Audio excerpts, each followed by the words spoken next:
sei la mia donna. Me gustaría que recibiéramos con un fuerte aplauso a David Santamaría. David Santamaría es ingeniero técnico químico, licenciado en psicología, conferenciante espírita durante muchos años. Es un verdadero trabajador espírita, estudioso, analista. Todo lo que le podamos decir de este hombre es poco, la verdad. Aparte de que es una excelente persona y lo vais a conocer ahora. David, por favor.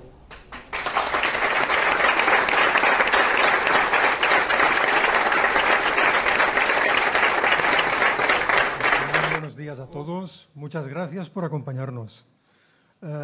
Quien hablamos desde aquí tenemos poca importancia. Quien realmente es imprescindible son ustedes.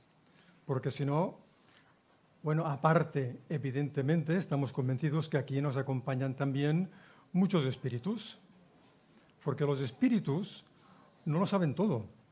Y los espíritus también necesitan escuchar, también necesitan aprender, también necesitan reflexiones, porque cuando desencarnamos, como llamamos a la muerte en lenguaje espiritista, cuando dejamos el cuerpo físico, cuando nos morimos, hay muchas gentes, muchas personas que se creen que ya lo sabremos todo, que vamos a estar perfectos, que vamos a ir de aquí para allá, que vamos a conocerlo todo, que ya tendremos casi, como se decía antiguamente, la ciencia infusa.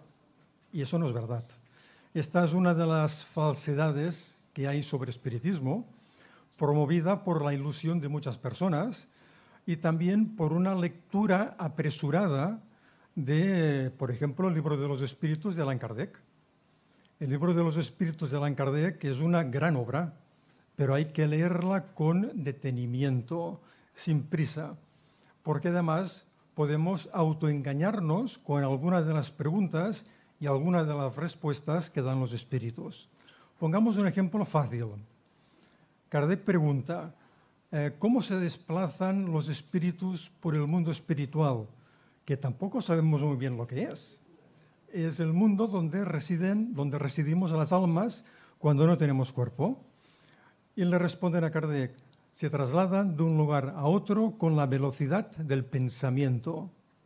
Es verdad, pero no todos, ni mucho menos. Muchos espíritus irán caminando como nosotros mismos, porque ni siquiera saben que están en el mundo espiritual, ni siquiera comprenden que han fallecido. Tienen todavía la ilusión de que están en el mundo físico. ¿Y eso por qué? Porque su cuerpo espiritual o periespíritu o cuerpo astral, o llamémosle como queramos mientras nos entendamos, que es un cuerpo energético que reviste al alma, porque el alma en sí no sabemos lo que es, no sabemos cómo es. Cuando Kardec pregunta, ¿y qué es el espíritu? ¿Qué es el alma? Dicen, bueno, una chispa. Tampoco lo tienen muy claro, porque siempre estamos acompañados de ese cuerpo energético, que en aquel momento podía pensarse que era algo mucho más material, pero es que lo es, la energía es materia y la materia es energía. Pero durante muchos años se ha tenido la ilusión, se ha tenido el convencimiento de que ese cuerpo espiritual es exactamente como el cuerpo físico, con sus órganos, con toda la estructura física. Incluso hace algunos años yo presencié una conferencia de un expositor espiritista y en la que decía, es que el cuerpo espiritual tiene sangre. Pensé, hombre, ¿y para qué necesita sangre? Seamos prácticos. El mundo espiritual seguro que tiene una estructura diferente a la nuestra, pero muy práctica. ¿Para qué necesita un espíritu que su cuerpo espiritual tenga sangre? ¿Para qué necesita que tenga un hígado o unos riñones? Para nada, no lo necesita. Sí que la información de los órganos físicos estará perfectamente impresa en ese periespíritu, en ese cuerpo espiritual, como una especie de software. Hoy con la informática podemos tener unas nociones mucho más precisas de las que se tenían antiguamente. Es como un software que vamos actualizando en cada oportunidad, pero no necesito que mi periespíritu tenga riñones, si no los voy a utilizar. No necesito que tenga un corazón, a pesar de que ellos puedan sentirse el corazón. A pesar, ¿para qué quiero unos pulmones? No necesito respirar. Sin embargo, los espíritus tienen la conciencia de que están respirando. Por eso, modernamente, hay una serie de libros muy interesantes en los cuales se nos explican muchas cosas sobre el mundo espiritual. Algunas son absolutamente ciertas, otras habría que ahondar un poco más. Yo muchas veces me pregunto si un espíritu del tipo André Luiz, que a este lo conocemos todos, que ha publicado a través de Francisco Cándido Xavier una serie de 15 o 16 libros muy interesantes.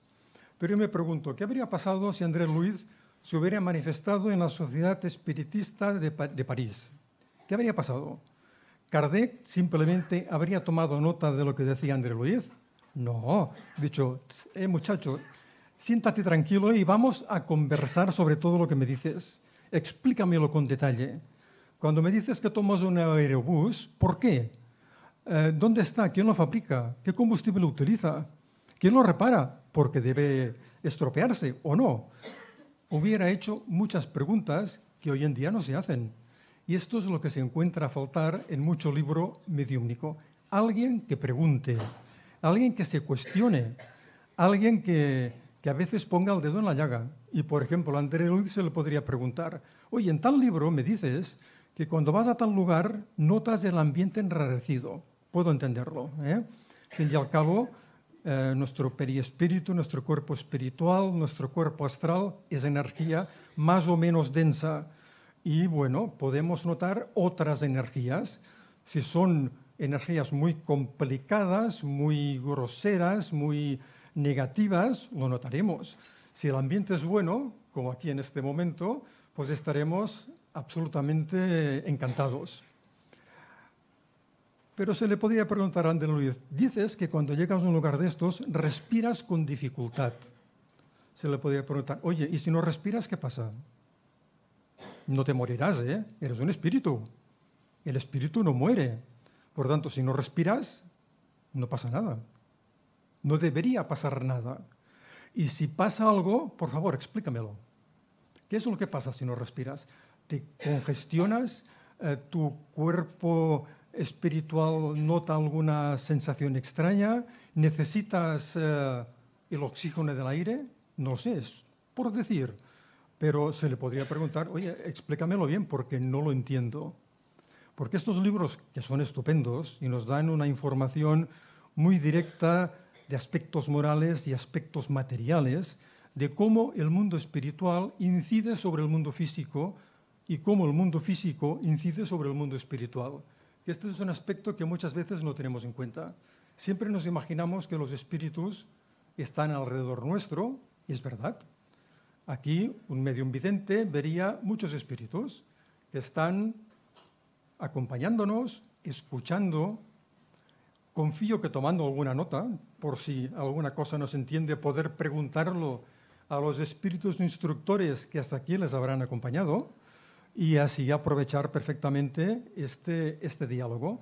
Y aquellos no podrán preguntar directamente, oye David, cuando dices esto, ¿por qué lo dices? Pero estamos convencidos que hay espíritus con mucho más conocimiento que nosotros, además con más experiencia del mundo espiritual, aunque este que digo puede parecer extraño, porque al fin y al cabo todos somos espíritus. Todos hemos estado en el mundo espiritual infinidad de veces. Es nuestro hábitat natural. El mundo material no es nuestro hábitat habitual, no, es el mundo espiritual. Somos espíritus. Lo que pasa es que estamos todavía empezando, a pesar de que llevemos docenas, centenas, tal vez millares de encarnaciones, a través de mundos inferiores, a través de múltiples circunstancias, pero no nos acordamos. Hemos fallecido muchísimas veces, pero la muerte sigue dándonos miedo muchas veces. Hemos experimentado sensaciones diferentes a las físicas en el mundo espiritual, pero no nos acordamos.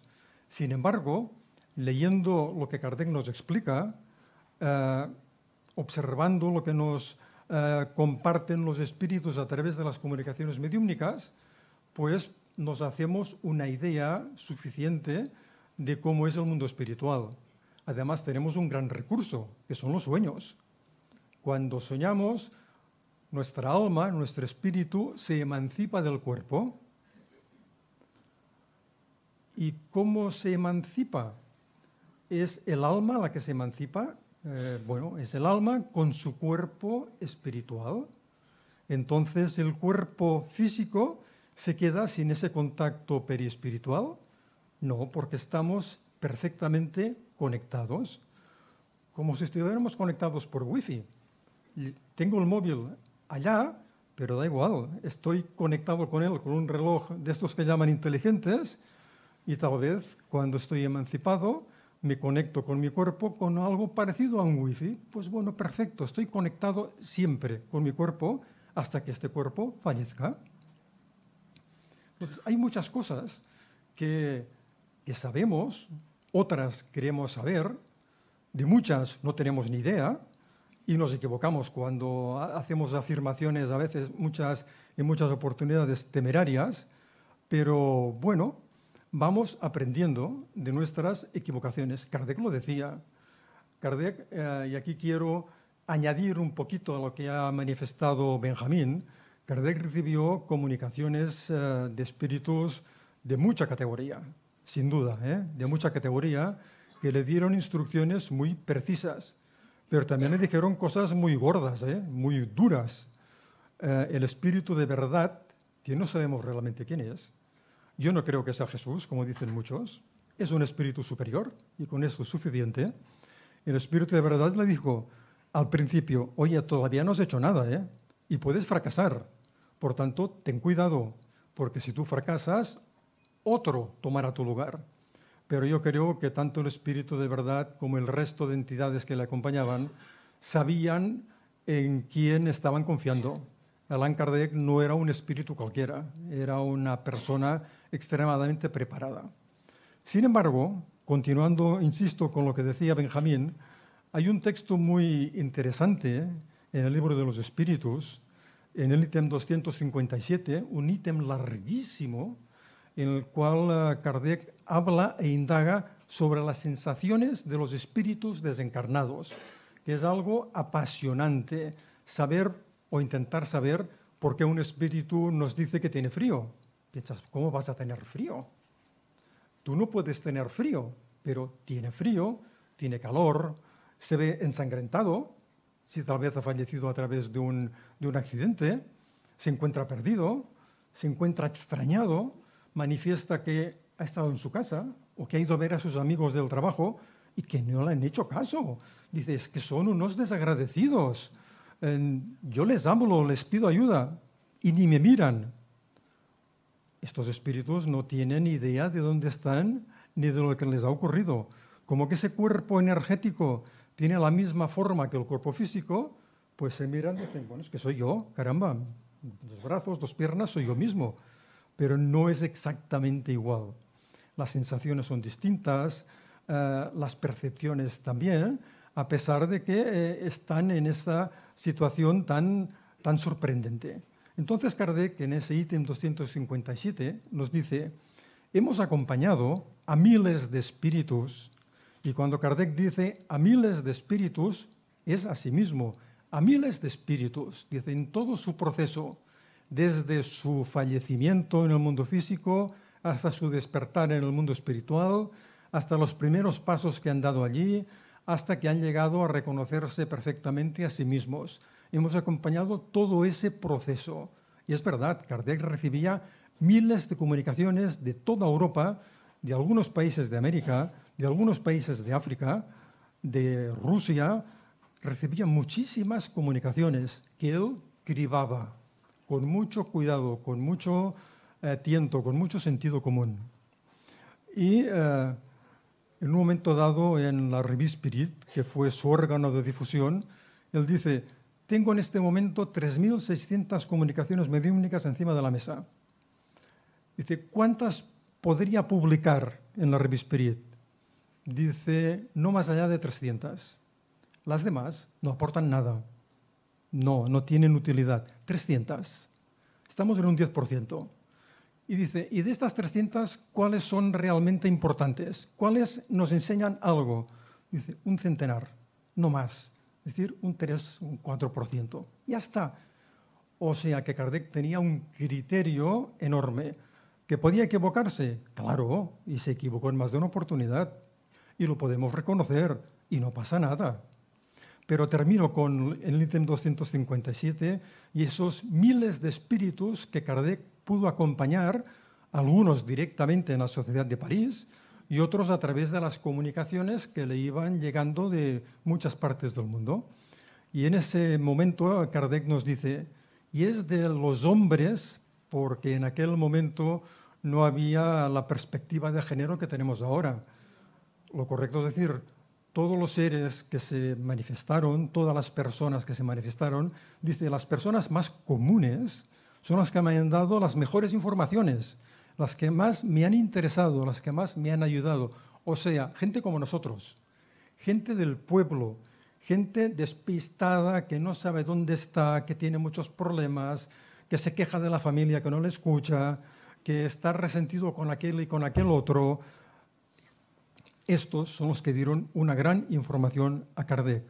El mismo Kardec advierte y nos dice, los espíritus superiores que nos han acompañado en estos trabajos, dice, nunca me dijeron que había espíritus desencarnados, espíritus de personas fallecidas, que tenían la ilusión de que seguían vivos, lo que comentaba hace un momento. Dice, en lugar de decírmelo, lo que hicieron fue provocar que se manifestaran estos espíritus, dice, y ya nos dimos cuenta de eso, de ese detalle. Y Kardec aprendió así, con muchas manifestaciones mediúmnicas y muy especialmente con su criterio, porque sin Kardec no habría espiritismo. Sin Kardec no habría espiritismo. Si Kardec no hubiera sido capaz de realizar el trabajo, otro lo habría hecho. Pero sin alguien que sistematizara, sin alguien que pensara, sin alguien que hiciera preguntas, no habría el libro de los espíritus ni habría espiritismo. En una de las obras que publicaron póstumamente, llamada así mismo Obras Póstumas, hay un artículo, una nota de Kardec, en la cual dice, todas las preguntas del libro de los espíritus las formulé yo, las escribí yo, diciendo, yo soy el responsable de que el libro de los espíritus sea como es. Aprovechó algunas comunicaciones y algunas informaciones de algunos corresponsales, porque él se escribía con centenares, con miles de personas, a las cuales muchas veces no podía ni contestar, no les podía responder por el gran volumen de correspondencia diaria que él tenía. Pero gracias a esa correspondencia de personas encarnadas, él tenía una información muy precisa de cómo se aceptaba la idea del espiritismo que él propugnaba a través de sus libros. Y dentro del concepto espiritista, también muchas veces nos creemos que Kardec escribió 5 libros, ya está, que algunos de una manera muy alegre y fuera del lugar llaman el Pentateuco espiritista. Eso es una tontería, con perdón. Pentateuco hay uno, el Pentateuco mosaico, ya está. Kardec no escribió 5 libros, Kardec escribió más de 20 libros, porque aparte de los 5 libros básicos, escribió muchos libros de introducción y tenemos 12 volúmenes de la Revue Spirit que él publicaba todos los meses, donde hay grandes informaciones, muchas comunicaciones y muchos comentarios. Por tanto, Kardec no es simplemente alguien que recoge lo que los espíritus dicen y lo publica. No, él se lo mira, lo examina. ¿Que no le gusta? Simplemente lo aparta o lo tira directamente, porque era su criterio el que utilizaba. Y esto es impensable que no fuera así, porque del mundo espiritual viene de todo. Es como si ahora salimos a la calle y preguntamos a 100 personas qué opinan, qué sé yo, de la reencarnación. Tendremos respuestas para todos los gustos. Unos dirán que es verdad, otros dirán que es una tontería, muchos manifestarán que, oye, no me acuerdo de las vidas anteriores, ¿para qué me sirven? Si es que es verdad que existen, ¿para qué me sirven si no me acuerdo? Esta es una pregunta lógica y que en espiritismo respondemos lo mejor que podemos. Evidentemente, el olvido del pasado es muy práctico, porque si nos acordáramos de todo, podría ser un desastre. Sería un desastre seguro, porque me acordaría de lo mío y de los demás. Si fulanito o menganita me han hecho una barrabasada y ahora me los encuentro como hijos, pues tendré que aguantarme y tendré que intentar amarlos y ayudarlos y limar asperezas y crecer juntos. Ahora sí sé que este fulanito y menganita que están en mi casa son unas personas que me han perjudicado muchísimo en otra vida, pues no me los voy ni a mirar. Por eso la evolución es sabia. Las leyes divinas están perfectamente estructuradas. Por ello, a pesar de que no lo entendamos, que ignoramos mucho más de lo que sabemos, hemos de tener confianza en que las leyes divinas son perfectas, que se modulan perfectamente a las circunstancias de cada quien, no van a pedir peras al olmo, no van a pedir que fulanito que no tiene mucho conocimiento, que tiene muy pocas ideas, que sabe muy poquito, no le van a pedir que sea una persona de gran porte, de gran calibre intelectual y moral. Es perder el tiempo. Además, es condenar a esa persona al fracaso más absoluto. Hay que darle a cada quien lo que necesita, y las leyes divinas, que actúan a través de los buenos espíritus, de los espíritus superiores, nos ofrecen las oportunidades necesarias y suficientes para que nosotros podamos aprender en las vidas materiales. O sea que el espiritismo tiene luces y sombras, tiene cosas maravillosas. Yo creo que lo mejor de todo, como dice Kardec, dice, ¿en qué es el espiritismo? Al final del libro, él se pregunta, si hay tantas dificultades en poder corroborar lo que nos dicen los espíritus, si estamos sujetos a mentiras, a plagios, a mixtificaciones, a engaños, ¿de qué sirven esas comunicaciones mediúmnicas? Y entonces Kardec dice, sirven para algo muy importante, para que tengamos el convencimiento de que hay vida después de la muerte. Y solamente con esto, con este pequeño detalle, el espiritismo ha justificado su existencia. Es que no es necesario nada más. Si sé que hay vida después de la muerte, quiere decir que comprendo que soy un alma y que soy un alma inmortal. Y a partir de aquí, todo lo demás va cayendo por añadidura. Si soy un alma inmortal, la reencarnación ya me cuadra mejor, ya me cuadra muy bien, a pesar de que no recuerde mis vidas anteriores, más o menos puedo aceptar el porqué y por eso lo voy comprendiendo. Puedo entender que los espíritus intenten comunicarse a través de personas con mediunidad y que pueden aportarnos sus experiencias, pueden decirnos qué nos ha pasado. ¿Por qué me ha pasado esto? Porque esto lo acabamos entendiendo. Las cosas no pasan por casualidad. Si un espíritu ha tenido una vida determinada, su situación después de la muerte tendrá mucho que ver con esa vida que ha tenido en el mundo físico. Si ha sido una persona malévola, no se va a transformar en San Vicente de Paúl cuando desencarne, ni en Teresa de Calcuta, no, ni en Hipatia de Alejandría, evidentemente no, será él mismo. Como todos nosotros, seremos nosotros mismos. Sí que al desencarnar y cuando seamos conscientes de nuestra situación, seguramente tendremos una perspectiva diferente. Veremos un poco más a nuestro alrededor, con un poco más de comprensión, pero no seremos ni más inteligentes ni más buenos. Tal vez, si recordamos algunos aspectos de nuestro pasado, nuestro acervo cultural será un poco más completo, pero nada más.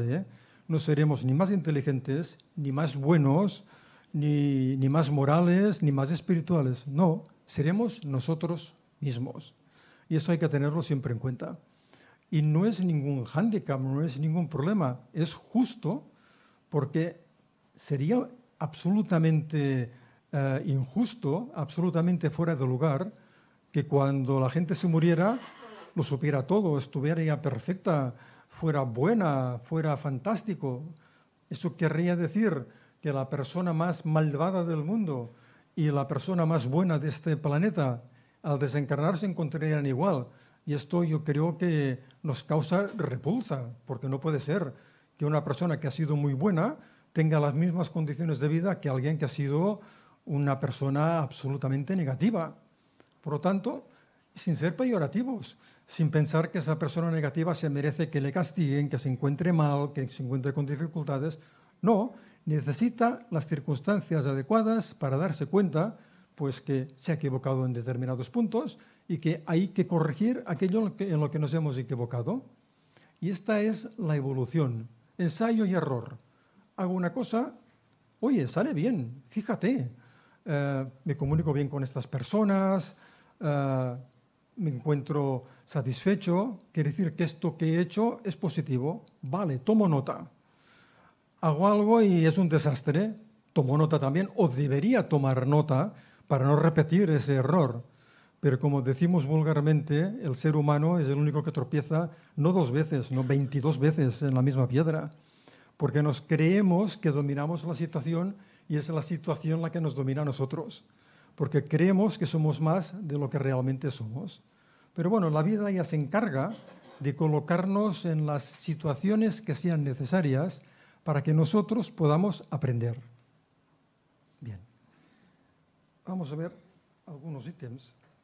Allan Kardec en la Génesis, que es una de sus obras principales, pero que también tiene aspectos que ya están desfasados, porque Kardec, que es un libro de ciencia, hablaba de la ciencia de su época. Y claro, la ciencia de esa época no es nuestra ciencia de este momento. Él podía describir la formación de la Tierra, podía describir qué eran los cometas, pero de acuerdo con lo que los científicos o los astrónomos de la época le podían aportar. Pero hoy es distinto y no pasa nada. Por ejemplo, Allan Kardec tenía una querencia particular por una idea en la que hoy en día ni siquiera pensamos, que es la generación espontánea. En aquel momento todavía la ciencia pensaba muy mayoritariamente que en su inicio todos los seres del universo, personas, animales, vegetales, todo, se había formado espontáneamente de esta forma. Bueno, era lógico que lo pensaran así porque es lo que veían. Sin embargo, esto en 1863, si no me falla la memoria, Louis Pasteur demostró absolutamente que no es verdad, que la generación espontánea no existe, que la evolución es lo que realmente es cierta. Pero Kardec siguió toda su vida pensando que la generación espontánea era una buena teoría. De hecho, hay un artículo en la revista Spirit de 1868, es decir, que a Kardec ya le quedaba poco tiempo de vida, y en el cual él se defiende, dice, sí, yo ya sé que hay muchas personas, muchos científicos, que hablan de la evolución. Dice, pero no está demostrado que la generación espontánea no sea cierta. Y dice, y a mí personalmente me gusta esta idea. Pues ya está, no pasa nada. ¿Se equivocó? Sí. ¿Pasa algo? No, claro que no. Todos podemos tener una idea fija. Y Kardec no era un hombre perfecto. Pero Kardec nos demuestra que con el tiempo y con los interlocutores adecuados, él podía cambiar también su manera de pensar. Porque en un artículo de 1858, Kardec nos afirma que él, al principio, no aceptó la idea de la reencarnación. Y esto es sorprendente, ¿eh? Es sorprendente. Dice, cuando los espíritus presentaron la idea de la reencarnación como el motor evolutivo, dice, pues a mí no me convencieron, así de entrada, porque yo, o sea, Kardec, tenía una idea diferente de cómo se procesa la evolución del espíritu. No sabemos qué idea tenía porque esto no nos lo dice. Muy probablemente debía ser como la que ya sustentaban los espiritualistas anglosajones, es decir, que tenemos una vida y después continuamos evolucionando en el mundo espiritual. Puede ser que fuera ello, pero no lo sabemos. Y Kardec dice, pero los espíritus me demostraron, me convencieron de que la reencarnación era la clave, era una realidad. Pero él añade, pero yo no me dejé convencer con facilidad. Yo argumenté Yo propuse otros sistemas, defendí mi posición, pero finalmente tuvo que rendirse y aceptar que la reencarnación lo explica no todo, pero casi todo. En líneas generales lo explica todo. En detalle nos perdemos, porque en detalle nunca podremos decir, mira, fulanito o menganita le pasa esto por aquello. No, eso no lo sabemos. El detalle se nos escapa porque no conocemos los antecedentes de aquel espíritu. No sabemos por dónde ha pasado, qué le ha ocurrido, qué vivencias ha tenido que soportar, cuál ha sido su camino evolutivo. No lo sabemos. Por lo tanto, en líneas generales diremos, bien, la reencarnación es una teoría lógica. Hoy en día, además, podemos afirmar que es más que una teoría. Es algo, creemos, que es suficientemente demostrado gracias a investigaciones de personas que han dedicado su vida a ello, como Brian Weiss, Ian Stevenson, que nos lo han demostrado. Y también como José María Fernández Colavida, porque hablamos mucho de investigadores sajones que son impresionantes, son admirables, mucho mejores en líneas generales que los latinos, con excepciones evidentemente, porque tenemos investigadores latinos de primer orden, pero sin embargo los sajones tienen un grado de sistematización que a veces nosotros no sabemos tener. Pero sin embargo, la primera persona que realizó una regresión de memoria fue José María Fernández Colavida, un espiritista. En Barcelona, en el centro espiritista que él dirigía, hizo una regresión de memoria, probó una regresión de memoria, a ver si este espíritu, al que soy, a esta persona a la que sé que soy capaz de poner en trance hipnótico, si le sugiero que vaya para atrás, a ver qué pasa. Y pasó que llegó a otras vidas. Pues él fue el primero, un espiritista que investigaba, un espiritista que no solamente aceptaba lo que vienen en los libros mediúmnicos, incluso en los libros de Kardec, sino que pensaba y se atrevía a innovar, y porque tenía una muy dilatada experiencia. José María Fernández Colavida no era un cualquiera, ni mucho menos. Kardec nos dice en este libro de la Génesis, en esta diapositiva, que el espiritismo no establece ninguna teoría preconcebida. Eso es verdad. Cuando Kardec se encuentra con las comunicaciones de las mesas parlantes, él no se lo cree. De entrada, él dice, tendrás que demostrarme que una mesa tiene cerebro para pensar y que puede manifestarse. Después se dio cuenta que la mesa no tenía cerebro, claro que no. Eran los espíritus los que pensaban y los que transmitían sus ideas a través de la mesa. Y muchas veces no nos hacemos cargo de la importancia que tuvieron las mesas parlantes. Y al principio las mesas que levitaban, que corrían, que se movían, que giraban, que daban golpes, tienen una importancia capital, porque llamaron la atención. Y a través de ellas se obtuvieron comunicaciones mediúmnicas de primer orden, fantásticas.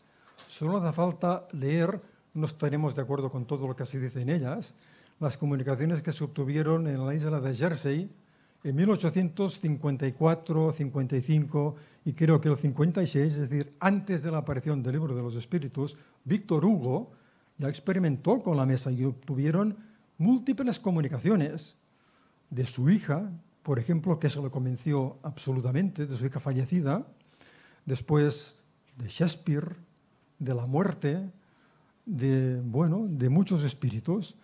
Yo recuerdo con mucha sorpresa y que me cautivó unas poesías porque Víctor Hugo se dirigía a la mesa en poesía y la mesa le respondía con unas poesías duras, fuertes, irónicas, dignas de quien se supone que estaba detrás de aquella firma de La sombra del sepulcro.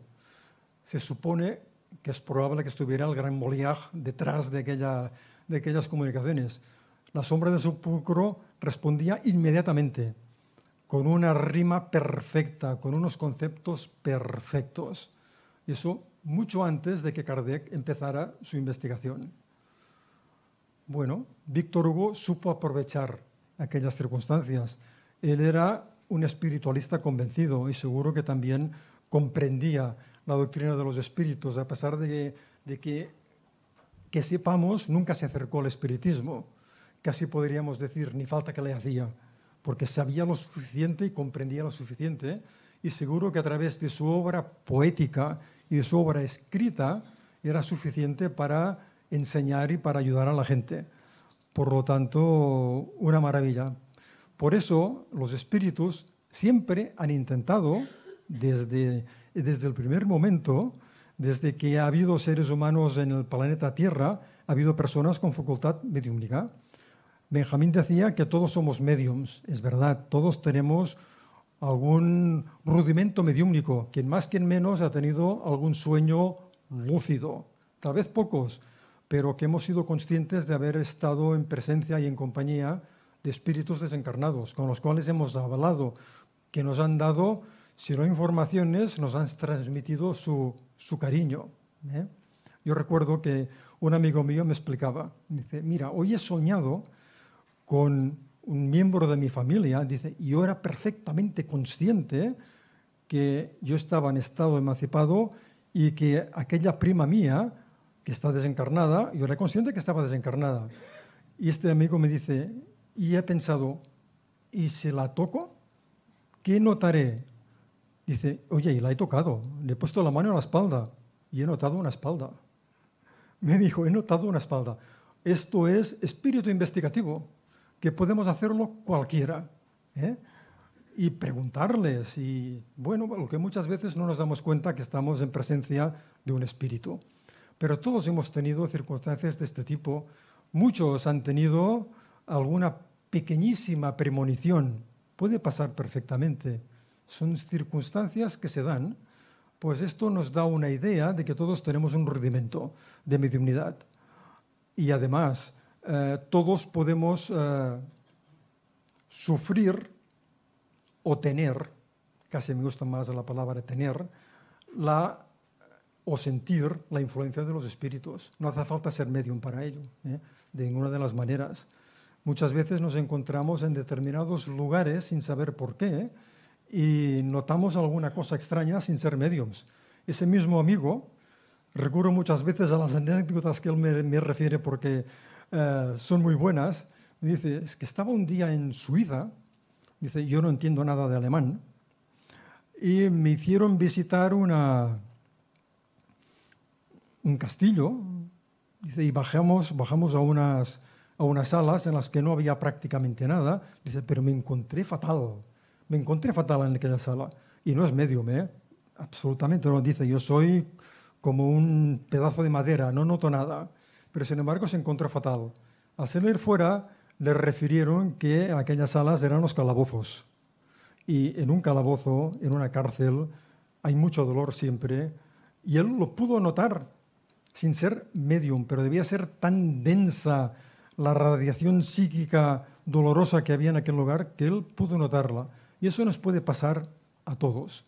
Ahora, los mediums ostensibles es otra cosa.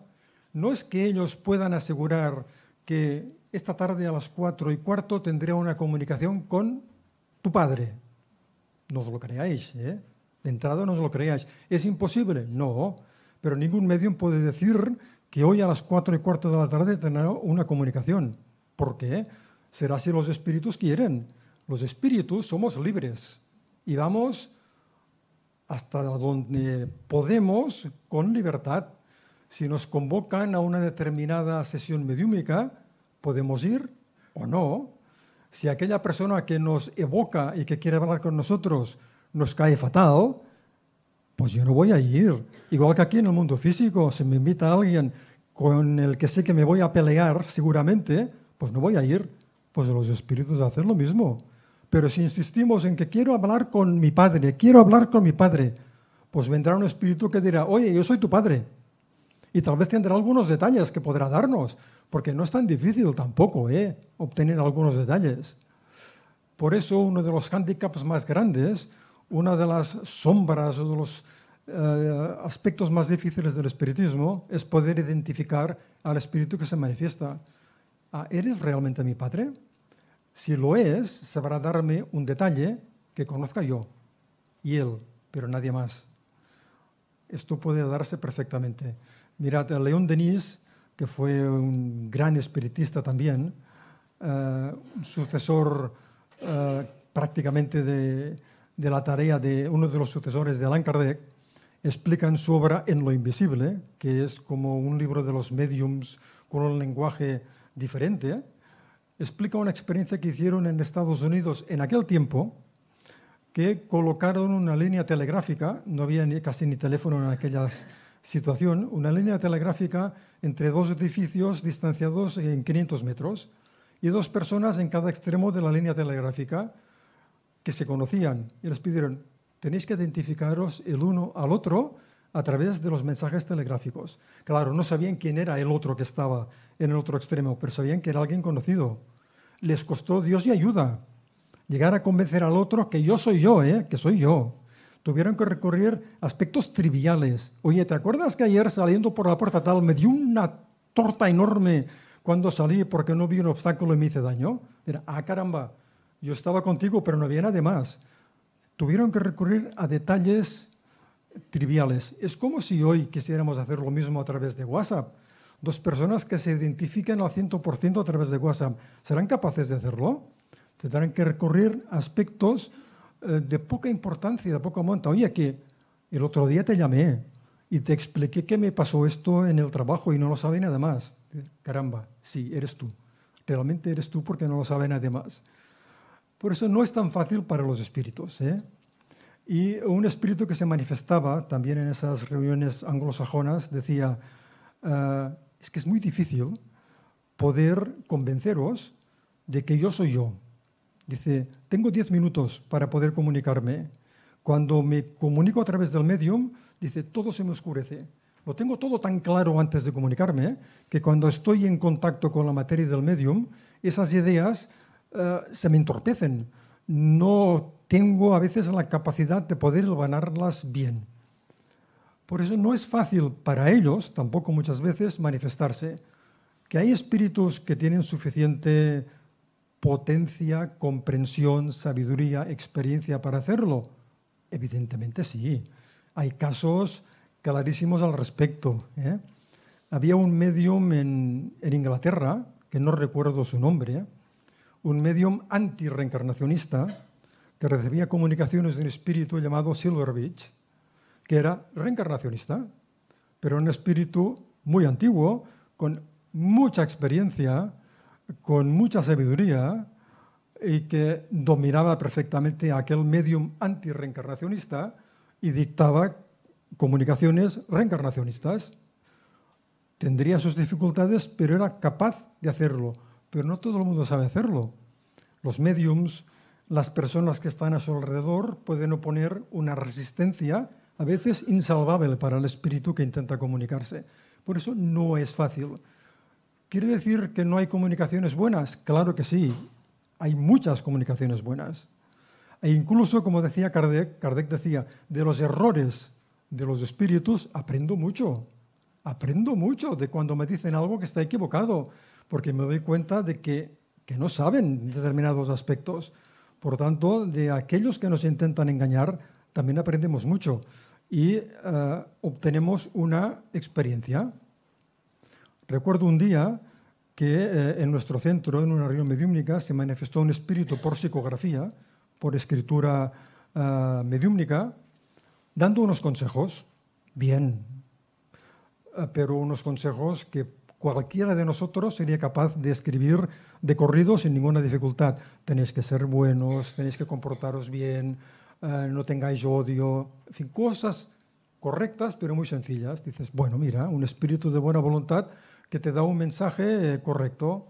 El problema es cuando firma Amalia Domingo Soler. Bueno, Amalia no escribiría esto, o si lo escribiera, lo haría de otra manera, porque Amalia era una periodista, es un espíritu cultísimo, por lo tanto escribiría de otra forma. Y se le preguntó, oye, ¿tú no eres Amalia? Dijo, no soy Amalia. Dice, he tomado el nombre para inspirar confianza. Esto hay que saberlo. Imaginémonos que hubiéramos dicho, anda, Amalia Domingo Soler se manifiesta en nuestro centro. Hoy en día habríamos publicado no sé cuántos libros ya de comunicaciones de Amalia, siendo un fraude, hubiera sido un fraude. Kardec nos enseña a tener los ojos abiertos y las orejas bien abiertas, a no creérnoslo todo. En el libro de los Mediums, el espíritu Erasto le da un consejo a Kardec. Le dice, oye, rechaza 9 verdades si hace falta, sin ninguna manía, añadiríamos, pero no aceptes ninguna cosa que no entiendas, ninguna mentira, ninguna falsedad.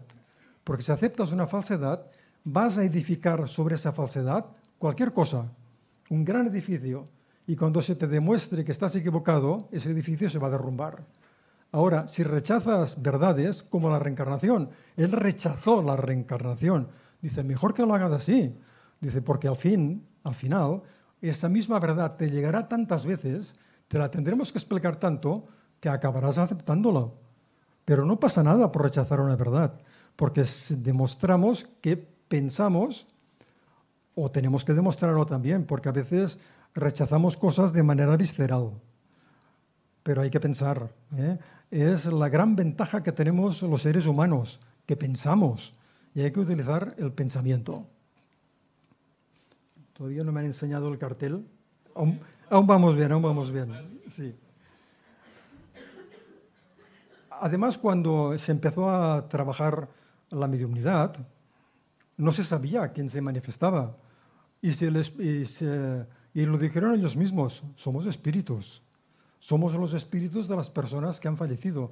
Es decir, no se partió, como dice Kardec en este texto, no se partió de la hipótesis de que los espíritus existen y que se pueden manifestar a través de ciertas personas. No, fue al revés. Mira, hay una serie de comunicaciones de seres que dicen que son espíritus. Caramba, pues parece lógica esta idea. Y a partir de ahí, Kardec fue recopilando, recopilando y recopilando. Él no es, como decía al principio, no es un secretario de los espíritus. Él se presenta simplemente casi como un recopilador, pero no es así, porque en algunos momentos ya dice, yo en el silencio de la noche examinaba, meditaba, reflexionaba, rechazaba o aceptaba determinadas comunicaciones. Después él también añade su pensamiento. Después él suprime o pone más información. Porque el libro de los espíritus, por ejemplo, que nos pensamos, bueno, Kardec escribe el libro de los espíritus con 501 preguntas y al cabo de 3 años decide reformarlo, porque es una reforma prácticamente, pasa al doble de preguntas, muchos temas ya no los presenta en la segunda edición porque van a ir directamente al libro de los mediums y le sale un libro con 1019 preguntas. A lo largo de su vida, Kardec tuvo que reeditar el libro de los espíritus en 16 oportunidades.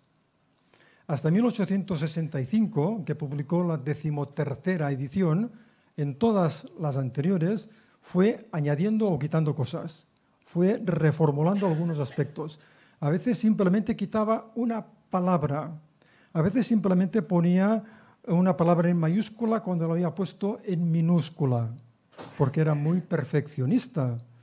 Porque es curioso, el libro de los espíritus, espíritu, Kardec lo escribe en minúscula y en mayúscula. Yo al principio, cuando empecé a leer, pensaba, ¿y esto por qué? ¿Qué me está haciendo aquí Kardec? Aquí me escribe espíritu en minúscula y después lo pone en mayúscula. ¿Por qué? Finalmente, en un libro que me lo explicó mucho mejor, porque Kardec también lo dice, pero no nos fijamos. Dice, no, cuando es espíritu en minúscula, se refiere al principio inteligente, no al espíritu en sí. Cuando pone espíritu en mayúscula, es ya el espíritu. Dices, vale, esto me cuadra mucho más. Pues en una edición del libro de los espíritus, en la segunda, él colocó en una respuesta espíritu en minúscula cuando tenía que ir en mayúscula. Al cabo de 2 ediciones lo rectificó y puso espíritu con mayúscula. Pero a veces añadía un par de páginas, o a veces suprimía una determinada información. Estaba en su prerrogativa de autor de ir adecuando la obra a medida que iba republicándola. Y esto es magnífico. Por lo tanto, Kardec nos demuestra que para él el espiritismo no estaba absolutamente formulado, sino que es una filosofía progresista que puede resistir perfectamente los cambios que sean necesarios, siempre que sean lógicos y coherentes. Kardec en varias oportunidades tanto en el libro La Génesis como también en un artículo larguísimo que él tituló Constitución Transitoria del Espiritismo, que fue uno de los últimos artículos que él publicó en la revista Spirit. Él dice que el espiritismo es progresista, y esto lo repite muchas veces, pero allí insiste, dice, si la ciencia nos demuestra que estamos equivocados en un determinado aspecto, cambiaremos, y no pasa nada, cambiaremos. Lo único que añadiríamos, por favor, que nos lo demuestren bien, que nos convenzan bien, que no sea algo que nos digan ahora, no, pues mira, ahora por mecánica cuántica podemos decir que el espíritu, la reencarnación siguiente a través de un universo paralelo irá a otro lugar. Bueno, dime cosas más sencillas, explícamelo bien y demuéstramelo. Como que no vas a poder, pues lo dejaremos en el interín, lo dejaremos escondido de momento, que es lo que hacía Kardec. Lo que me dicen los espíritus son cosas para reflexionar. No me los creo de una manera absoluta, simplemente reflexiono, pienso, acepto o rechazo. Es decir, quien funda el espiritismo, quien delinea lo que es el espiritismo es Allan Kardec, es el profesor Rivail, es Hippolyte Rivail. No son los espíritus. Los espíritus sin Rivail no habrían conseguido nada. Rivail necesitó la aportación de los espíritus para formular la filosofía espiritista. Podemos preguntarnos, ¿el espiritismo realmente llegará a demostrar a todo el mundo las realidades que enseña? Es posible que no, pero no porque el mundo no vaya a aceptar la reencarnación, la comunicabilidad, el progreso indefinido, sino porque estos conceptos en un momento determinado acabarán formando parte del acervo cultural de la humanidad. Fijémonos que en este momento quienes demuestran que hay vida después de la muerte ya no somos los espiritistas, son cardiólogos, son psiquiatras, a través de regresiones de memoria, a través de experiencias cercanas a la muerte. Nos demuestran que sí que hay vida después de la muerte, que sí que contactamos con parientes fallecidos. Lo demuestran ellos de una manera fehaciente, al margen del espiritismo. Y añadiría, afortunadamente, porque a un espiritista seguramente no leería en este caso, pero aunque no sean conscientes de ello, están remando a favor del espiritismo, nos están allanando el camino. Estas ideas que Brian Weiss expone en sus estudios de la regresión de memoria, aunque a veces haya conceptos con los que no estemos de acuerdo, pero da igual. Lo importante es que demuestra la reencarnación. Lo importante es que Ian Stevenson nos demuestra que los niños que recuerdan vidas anteriores realmente recuerdan vidas anteriores. Todo esto para nosotros es oro, y nos da argumentos para poder explicarnos. Tal vez dentro de 200 años, 500 años, no sé, no se hablará de espiritismo. Dirán, sí, mira, en el siglo XX y en el siglo XXI había allí unos que hablaban ya de la reencarnación, de que los espíritus se comunicaban. Unos pioneros. Perfecto. Si dicen esto, el espiritismo ha cumplido su cometido. Que ya no existirá tal vez en aquel momento, no tiene la más mínima importancia. Nada de nada. Lo importante es que la humanidad sea consciente de sí misma y que seamos capaces de progresar de una manera coherente, poniendo por delante lo que es la moralidad, la fraternidad por encima de todo. Siempre se nos dice, tenéis que ser buenos. Este es tal vez uno de los mensajes más recurrentes dentro del espiritismo, es que tenéis que ser buenos. Pero con esto no tengo suficiente. Dime por qué he de ser bueno. Ahí sí que me estás ayudando. Si me dices que he de ser bueno para ahorrarme problemas, para aprender más cosas, para sentirme mejor conmigo mismo, porque al fin y al cabo lo que yo necesito es sentirme mejor conmigo. Si me siento mejor conmigo, me sentiré mejor con todos los demás. Es decir, enséñame por qué me conviene ser bueno, esforzarme en ser buena persona, en ser una persona fraterna. Ahí sí, ahí estamos cumpliendo con el cometido. Por eso, cuando un espíritu nos dice tenéis que ser buenos, perfecto, muy bien, pero dime algo más, por favor, dime algo más. Enséñame que el espiritismo no nos, en ningún caso nos puede enseñar que Dios nos castiga por algo. Este es un pensamiento muy soterrado dentro del espiritismo, porque el mismo Kardec, que proviene de una educación católica y protestante, 100% cristiana, en su obra lo dice muchas veces. Ese espíritu que echa esto, Dios le castigará. No, Dios no nos castiga. Si Dios nos castiga, es un Dios que no nos sirve. No nos sirve. ¿Por qué me va a castigar Dios por una equivocación que muchas veces no soy capaz de hacerlo de una manera diferente? ¿Por qué? No sé. Entonces, ¿por qué me va a castigar Dios? Dios está a favor nuestro. Las leyes divinas reman a favor nuestro. Dios nos ampara, nos protege, nos acompaña, no personalmente, no hace ninguna falta, sino a través de sus leyes, a través de los espíritus superiores que, como dice Kardec, son una de las potencias de la naturaleza. Por lo tanto, Dios es otra cosa. Como dicen, resumiendo, Dios es amor. Y quien te ama te podrá colocar en situaciones complicadas para que aprendas, pero no como castigo, sino como una oportunidad de mejora. Y si tenemos clara esta noción de Dios, yo creo que damos un paso de gigante en nuestra comprensión personal, porque muchas cosas que ahora no entendemos pasaremos a comprenderlas mucho mejor. Dios no nos puede castigar nunca. Dios no se ofende porque nosotros hagamos las cosas mal o porque le faltemos al respeto.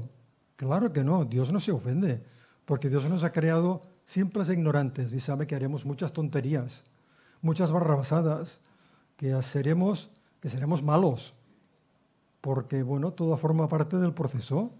Por lo tanto, si Dios se ofendiera por ello, sería un Dios mediocre, un Dios pequeño, un Dios que no sirve, y esa no es una idea de Dios que nos convenga. Por lo tanto, vayamos siempre con los ojos abiertos tanto como podamos, con los oídos preparados tanto como sepamos y pensando, que es lo realmente importante, pensar.